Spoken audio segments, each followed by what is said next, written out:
याद तो है ना आपको? भूले तो नहीं ना?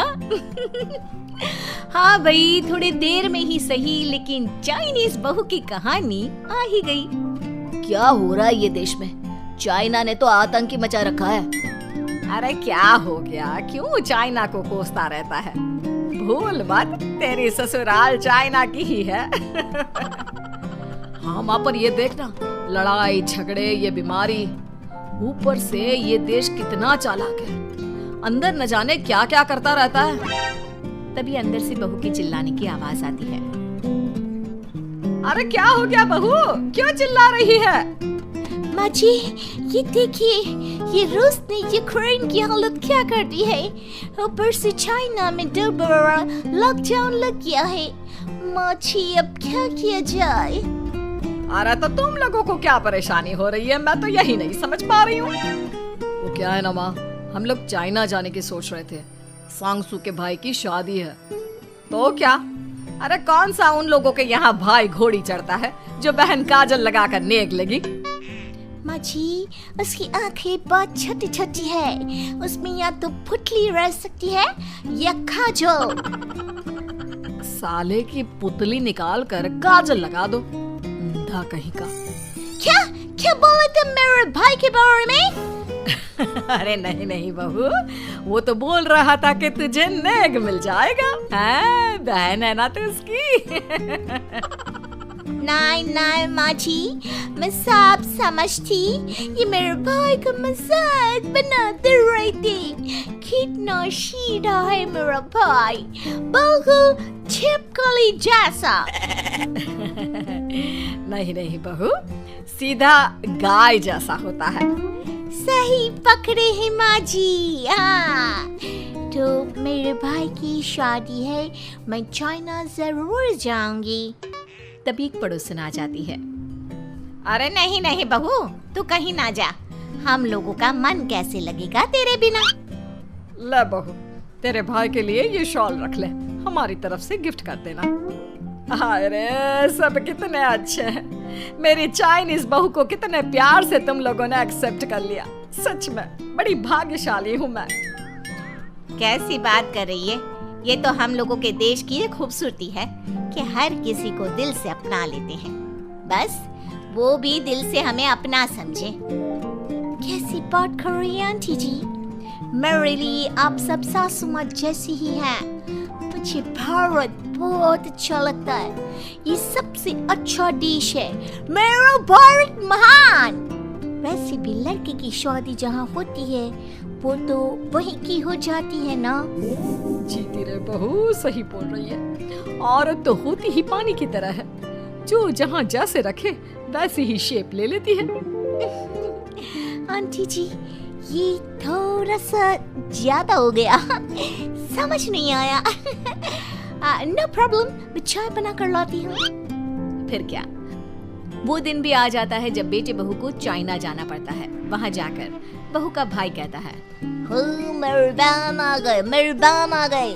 मैंने सबको बोला कि सब हिंदी में बात करेंगे, नहीं तो फिर नाराज हो जाएगी। थैंक्स बॉय, हिंदी मेरी भाषा है। आप मुझे उसमें बात करना अच्छा लगता है। आपने जीजा जी से मिलो। बहन तुम अंदर चलो।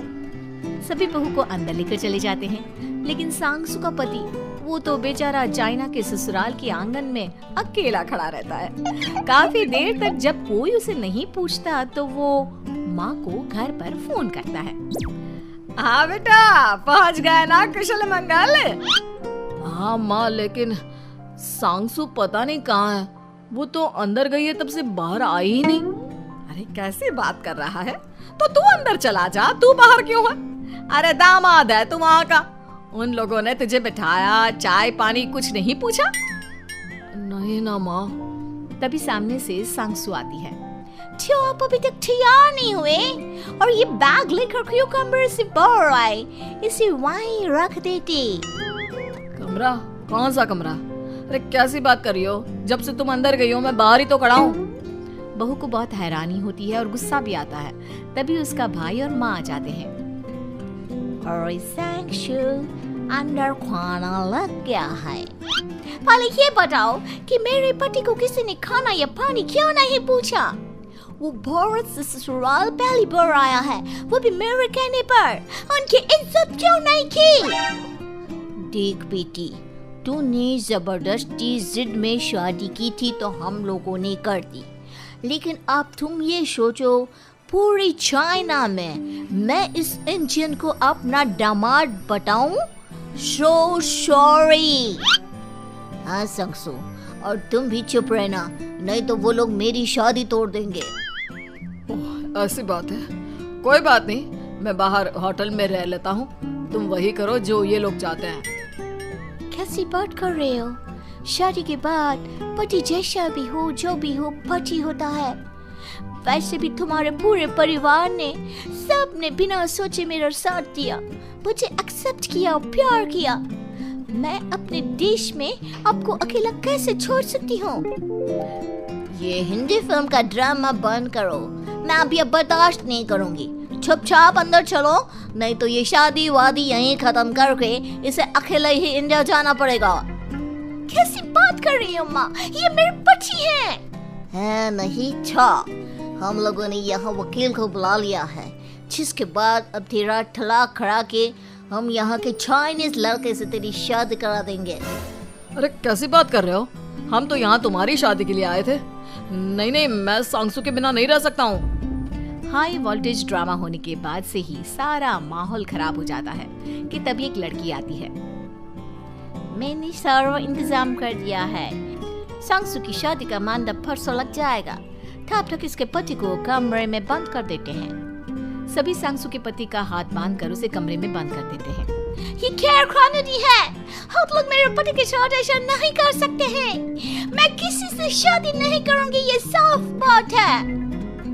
पहले मैं अपनी शादी करूं, फिर तेरी भी शादी करवा दूंगा। सब कुछ तय हो जाता है, भाई की शादी हो जाती है। फिर वो दिन भी आ जाता है जब सांगसू की शादी वो लोग जबरदस्ती करने के लिए उसे मंडप पर ले जाते हैं। ऐसा मत करो, ये मेरी बीवी है। मैं किसी से शादी नहीं करूंगी। कैसे नहीं करेगी शादी? शादी तो तेरा बाप भी करेगा। हो, मैं करूंगा शादी। प्लीज कोई मेरी शादी किसी अच्छा औरत से करवा दे।